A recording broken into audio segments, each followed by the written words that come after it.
Kani sila nananggi ni sila dayon. Ang uso naman karon kay ang ilang sinanggian kay bayaran per sako. Pilang sako ani digong? Puno na kayo. Di day tag 50. Nasi Arjun dito oh. Pila na nakasako ima John?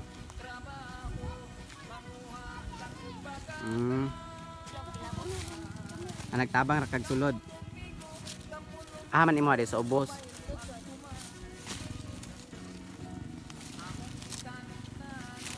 Kapalit na mog lato-lato ana.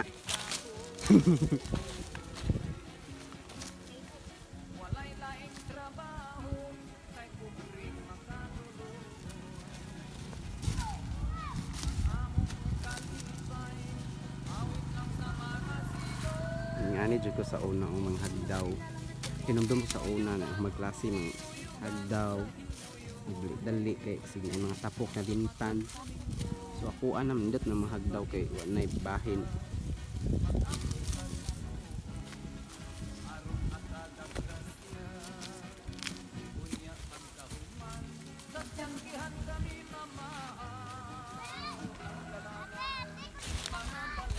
Pila na nakasako imo John?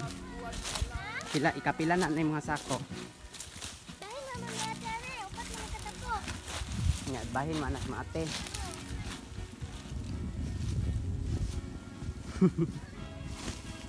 Oh, darang bahali na.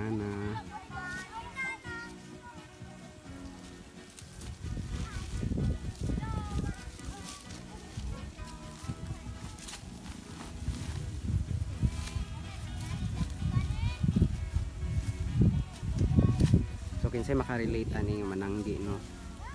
Kinsay magi pangmingaw og pananggi. Sa una ganahan kay ko mananggi gyud. Kay mga bata mananggi diri kay ang uso naman karon diri kay dili na siya bahinon. Sa una kay bahinon man to nya karon ang uso karon kay kanang lukat ang tawag nga kanang pila ka sako imong makuan masulod, so bayaran per sack I think pang tag 50 o ang uban pud 40. So kung gagmay og kuan tag 50, kung dagko ang tipuso tag 50. Tapos ang advantage ani niya kay tilokon jud nila og panguan. Ibugat man kay na arian.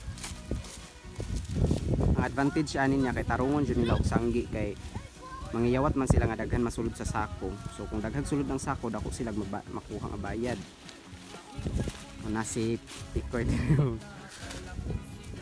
pila nakasako yung mga pikoy to yung pangalan no ay sa timpangan gani ay Kevin pila nakasako mo ha so makugihan kini mga bata diri sa among mga silingan. Ay napit si Saro dito oh abang si ang papa.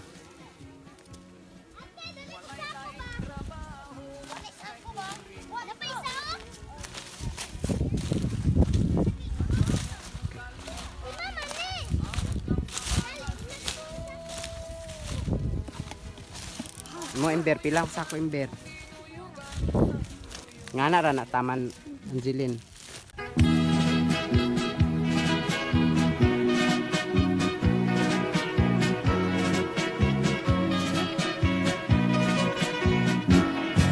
Dito sa layong bukid may payag kami nakamama. Kaming nagpuyo dito si tatay lakot si nanay. Ang among trabaho manguha lang o bagagay. Kamunog migo pabaylo ang tumay. Among itanong-tanong sa tigong kamuting kahoy. Walay laing trabaho kay kubring makatuloy. Ang among kalipay awit lang sa mga siloy. Kung dinuyugan sa hinuyoy. Sa mata kag Domingo, ulusog kami mo simba, mag-ampo sa Ginoo, aron hatagang grasya. Unya pagkahuman, sa tiyanggihan kami mamahaw, ang galana mong mga balanghoy mamay, tuag buwan malawla.